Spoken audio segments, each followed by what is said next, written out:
Assalamualaikum warahmatullahi wabarakatuh. Kembali bertemu dengan materi perkuliahan Programming dan Acquisition untuk televisi dan radio yang pada saat ini memasuki sesi yang ke-6 bersama saya Indriati Yulistiani.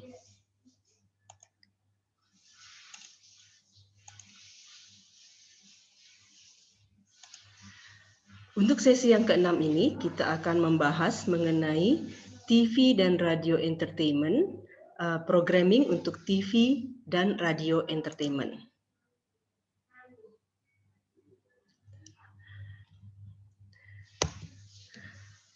Kita tahu bahwa program hiburan di televisi di Indonesia ini amat sangat banyak. Kalau melihat porsinya dibandingkan program-program lain dalam sebuah stasiun televisi, maka program hiburan di televisi menempati porsi yang sangat besar. Bahkan sebagian besar stasiun itu merupakan porsi yang terbesar. Program-program hiburan ini hadir di berbagai jam siaran. Nah, mengapa dia porsinya terbesar? Karena program-program ini sejalan dengan fungsi hiburan yang dipegang oleh televisi, maka program hiburan ini dianggap lebih gampang mendatangkan iklan karena penontonnya banyak, penontonnya loyal, dan mereka bisa berjam-jam ada di depan televisi untuk menonton program-program hiburan tersebut.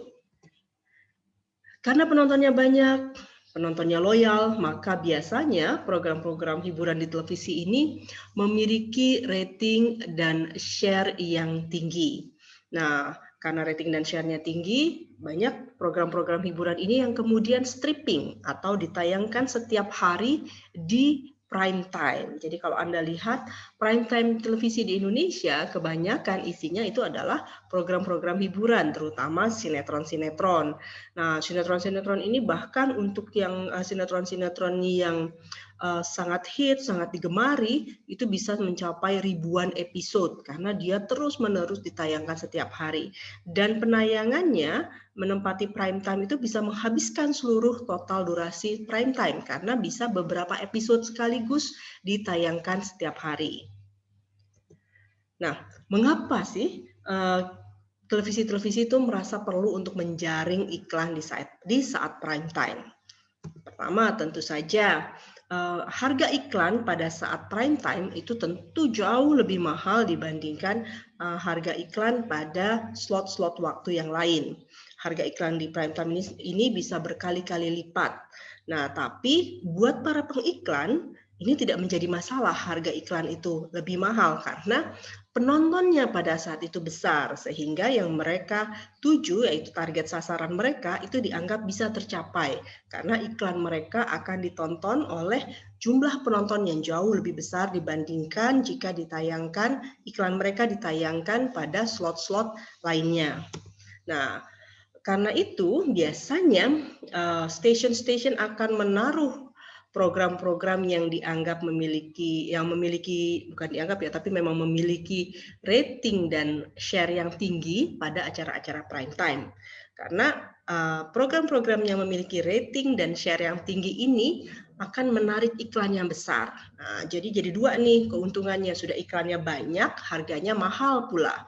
Jadi buat stasiun televisi untuk menarik pengiklan di saat prime time itu menjadi sangat penting ketika iklan yang masuk pada saat itu banyak dan harganya tinggi dibandingkan harga pada slot-slot yang lain. Nah, waktu prime time kalau di dunia itu biasanya waktu prime time itu mencakup antara pukul 6 sore, 6 petang ya, hingga pukul 23 atau 11 malam. Nah, sementara di Indonesia agak berbeda sedikit prime time-nya, yaitu di sekitar waktu pertamanya awalnya relatif sama, yaitu di pukul 18, pukul 6 petang, tapi berakhirnya di sekitar pukul 10. Ini adalah prime time di Indonesia biasanya. Nah, program yang biasa ditayangkan yaitu adalah program-program yang dianggap menarik penonton dalam jumlah yang besar. Itu saja, yaitu biasanya sinetron ataupun program-program hiburan lainnya seperti musik yang membuat orang tertarik, penonton tertarik untuk melihat program tersebut. Nah, kemudian penonton ini biasanya dianggap pada saat prime time ini adalah ibu-ibu dan bapak-bapak atau para pengambil keputusan untuk berbelanja di rumah tangga. Nah, karena para pengambil keputusan ini yang menonton, maka pengiklan juga akan semakin banyak yang masuk. Karena mereka menganggap kalau iklannya ditonton oleh pengambil keputusan dalam berbelanja, maka kemungkinan iklan produk mereka untuk dibeli setelah menonton iklannya ini akan menjadi semakin besar.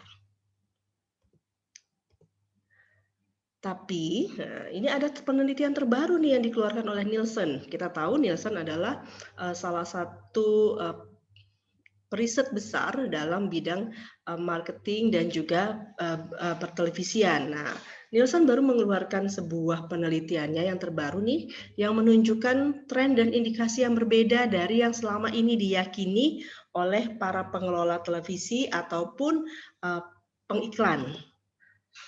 Ternyata yang pertama yang harus kita lihat bahwa pengambil keputusan dalam pembelian produk di masa sekarang itu tidak hanya dilakukan oleh orang tua. Jadi tidak cuma di tangan orang tua nih ketika mau membeli sebuah produk. Karena kita tahu justru untuk produk-produk tertentu anak-anak remaja misalnya itu mereka mengambil keputusan sendiri untuk membeli barang-barang yang mereka butuhkan. Dan kadangkala mereka ini jauh lebih besar pengaruhnya bahkan dibandingkan orang tua. Dan keputusan membeli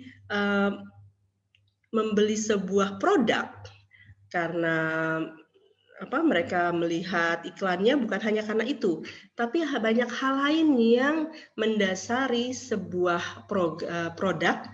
Maaf, ini bukan program, tapi produk itu dibeli oleh konsumen.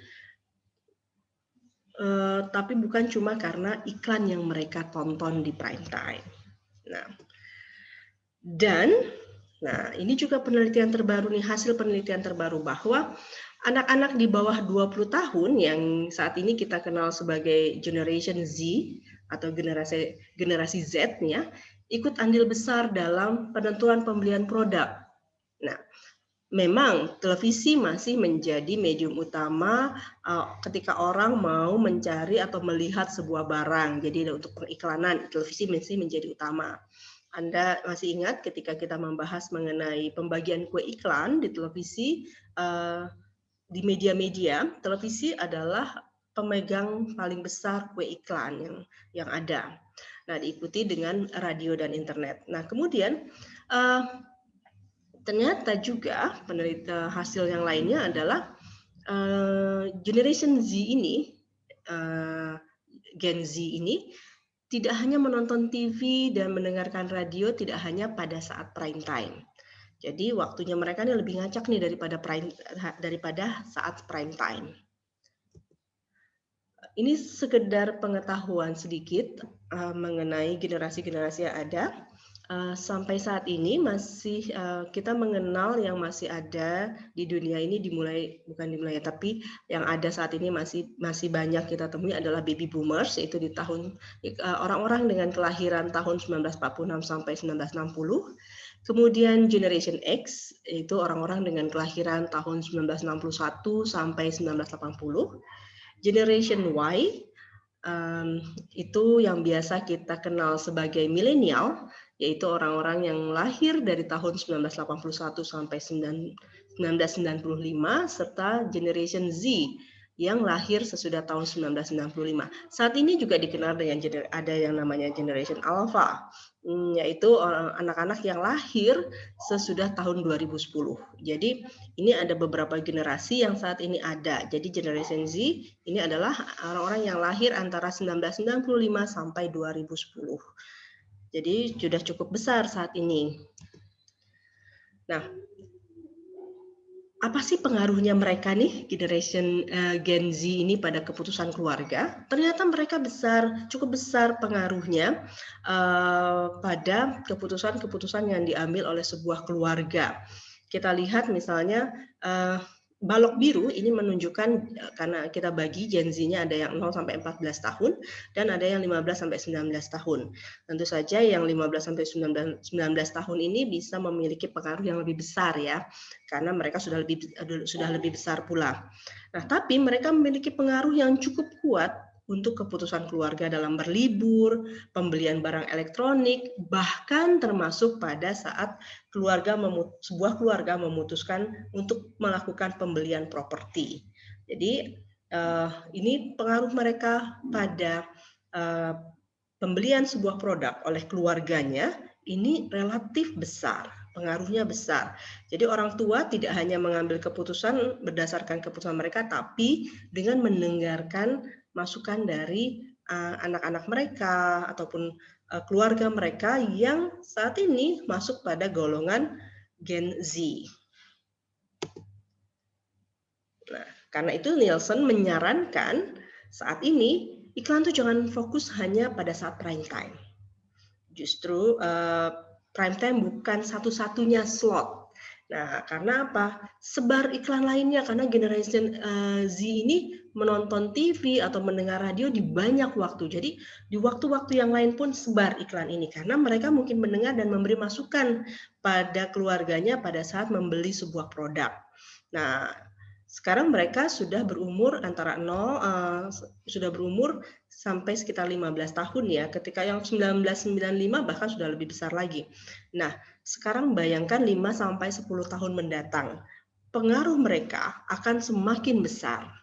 Karena itu banyak yang bilang juga, oke, milenial mungkin saatnya sudah mulai surut. Ini sekarang Gen Z yang memberikan banyak pengaruh.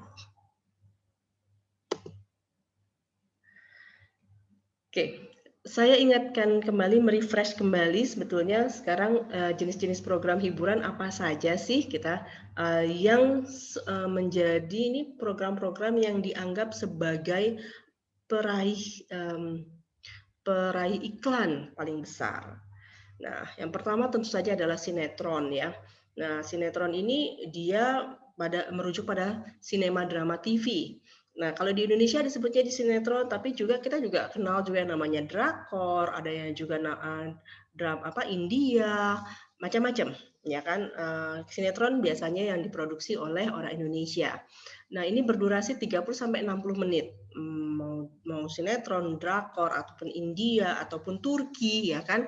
Ini genre-genre yang banyak ada di televisi Indonesia saat ini. Dan mereka memiliki sejumlah episode, bahkan sinetron-sinetron yang tergolong sangat digemari, ini episodenya bisa mencapai ribuan. Kemudian sinetron juga merupakan program andalan TV, yaitu rating dan share-nya tinggi. Penontonnya banyak karena itu biasa ditempatkan di prime time. Nah, lagi-lagi sinetron di sini juga bisa merujuk pada drama seperti drakor, ya kan, yang menjadi kegemaran dari anak-anak muda nih di Indonesia ataupun bahkan ibu-ibu rumah tangga juga banyak yang menjadi penggemar drakor, drama Korea, ya kan? Ada yang namanya juga FTV atau film TV. Ini merujuk pada semua film, jenis film yang diproduksi untuk TV ataupun film-film yang memang awalnya diproduksi untuk kemasan bioskop, tapi kemudian ditayangkan pula di televisi. Ini diproduksi biasanya berdurasi lebih dari 60 menit. Seperti kita tahu kan, seperti misalnya film-film yang di bioskop bisa 1,5 jam atau 2 jam. Dan ceritanya akan selesai pada satu episode tunggal itu tadi. Dia nggak pakai serial-serial, tidak akan ada kelanjutannya. Gitu. Kalaupun ada, akan lama sekali. Dia akan pembuatannya khusus. Kemudian ada juga musik. Nah, acara musik di televisi kita ini banyak sekali jenisnya. Biasanya diproduksi sendiri oleh stasiun televisi, tapi banyak juga yang dibeli sebagai sebuah program. Ini kadang-kadang disiarkan dari studio, kadang-kadang juga di luar studio. Banyak jenisnya. Bisa dalam bentuk live atau siaran langsung, ataupun bisa juga dalam bentuk siaran rekaman. Program hiburan juga ada yang berjenis reality show. Kalau di luar negeri kita mengenal yang namanya Keep Up with the Kardashian misalnya. Nah, di Indonesia juga banyak nih. Ada misalnya Bedah Rumah, itu juga adalah reality show. Kemudian Take Me Out Indonesia, reality show. Nah, drama yang dijual, tapi sebetulnya namanya saja reality show, tapi sebetulnya di sini sudah ada unsur setting atau unsur pembuatan karena ada ceritanya yang diusung, yang dijual drama sehingga dramatis yang terlihat. Nah, ada juga yang namanya kuis. Nah, di sini acara ini, program ini yang sebetulnya relatif lebih reality ya dibandingkan reality show. Hadiah yang ditawarkan ini menjadi penarik sebagai penarik orang-orang yang mau ikut, penarik orang-orang yang mau nonton, seperti misalnya Family 100 yang menghadirkan hadiah uang tunai sebesar 200 juta rupiah. Begitu juga ada Super Deal dan lain-lain sebagainya. Nah, karena hadiah yang besar ini, orang jadi tertarik untuk ikut ataupun menonton karena untuk tahu nih orang akan dapat nggak ya hadiahnya ya, kapan ya akan dapat segitu, itu. Ada juga yang namanya talk show. Talk show di sini ada banyak temanya. Ada yang mengambil talk show dengan pakem serius, pakem pemberitaan yang serius ya. Tapi juga ada juga talk show yang benar-benar menghibur, hiburan. Biasanya talk show digelar di studio dan kemudian menghadirkan para penonton sehingga ada interaksi antara host dengan penontonnya. Seperti misalnya ada talk show Ini Baru Empat Mata. Ini Baru Empat Mata ini ada beragam jenis sebelumnya ya. Dia mau berubah-berubah namanya yang dibawakan oleh Tukul. Kemudian ada Hitam Putih. Selain talk show juga ada program hiburan, itu adalah variety show. Ini di dalam, kalau yang namanya variety show biasanya dia memadukan beragam jenis seni dan hiburan dalam satu program. Nah, misalnya Masked Singer, kemudian Facebooker, ada nyanyinya, ada dancingnya, ada unsur dramanya, ada unsur kuisnya, segala macam hadiah dan sebagainya. Ini semua digabung dalam variety show. Nah, jenis-jenis hiburan tadi inilah yang sebetulnya banyak mengisi acara-acara prime time. Namun seperti yang disebutkan tadi oleh Nielsen, ada baiknya sekarang para pengelola televisi dan juga para pengiklan untuk lebih memikirkan strategi beriklan mereka dan strategi penempatan program, karena nyatanya pengambilan keputusan dalam pembelian sebuah produk tidak hanya dilakukan oleh orang tua yang biasanya menjadi para penonton di prime time, namun juga oleh anak-anak mereka ataupun keluarga lainnya yang usianya jauh lebih muda. Dan Gen Z atau Gen Z ini diklaim oleh Nielsen menjadi salah satu pengambil keputusan atau setidaknya memberi masukan pada pengambilan keputusan keluarga. Terima kasih atas perhatian Anda. Wassalamualaikum warahmatullahi wabarakatuh.